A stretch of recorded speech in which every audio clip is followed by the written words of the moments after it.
जय माता दी। आशा करती हूँ कि आप सभी ठीक होंगे। आज 23 नवंबर शनिवार को हम 8वां अध्याय करेंगे। नारद जी बोले, अब मैं कार्तिक व्रत के उद्यापन का वर्णन करता हूँ, जो सब पापों का नाश करने वाला है। व्रत का पालन करने वाला मनुष्य कार्तिक शुक्ला चतुर्थी को व्रत की पूर्ति और भगवान विष्णु की प्रीति के लिए उद्यापन करें। तुलसी के ऊपर सुंदर मंडप बनाएं। उसके केले खंभों से युक्त नाना प्रकार की धातुओं दीपक की श्रेणी सुंदर ढंग से सजा कर रखें। उस मंडप को सुंदर बंधनवारों से सुशोभित 4 दरवाजे बनाएं। फूलों से चवर को सजाएं। पृथक पृथक की मिट्टी द्वारपाल बनाकर उसकी पूजा करें।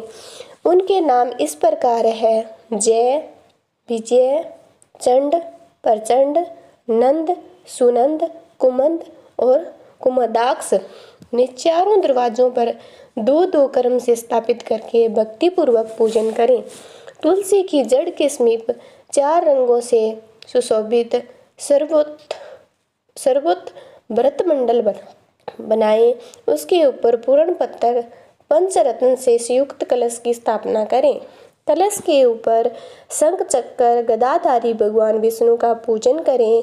भक्ति पूर्वक उस तिथि में उपवास करें। रात्रि में गीत वाद्य कीर्तन मंगलमय आयोजनों के साथ जागरण करें।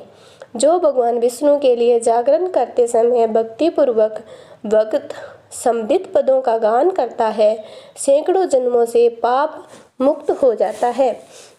जो मनुष्य भगवान के निमित्त जागरण करके रात्रि भर भगवान का कीर्तन करता है, उसको असंख्य गोदान का फल मिलता है।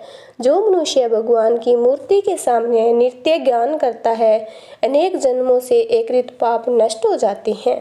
भगवान के सम्मुख बैठकर कीर्तन करने से, बंसी आदि बजाकर भक्तों को प्रसन्न करने से, भक्ति से रात्रि भर जागरण करने से करोड़ों तीर्थ का फल मिलता है। उसके बाद पूर्णमासी में एक सपत्नीक ब्राह्मण को निमंत्रित करें और प्रातःकाल स्नान और देव पूजन करके वेदी पर अग्नि की पूजा करें। भगवान की प्रीति के लिए तिल और खीर की आहुति दें। होम की शेष विधि पूरी करके भक्ति पूर्वक ब्राह्मणों का पूजन करें। यथाशक्ति दक्षिणा दें। फिर उनसे इस प्रकार क्षमा की प्रार्थना करें: आप सब लोगों की अनुकंपा मुझ पर भगवान सदैव प्रसन्न रहे। इस व्रत को करने से मेरे 7 जन्मों के किए हुए पाप नष्ट हो जाएं। मेरी संतान चिरजीवी हो।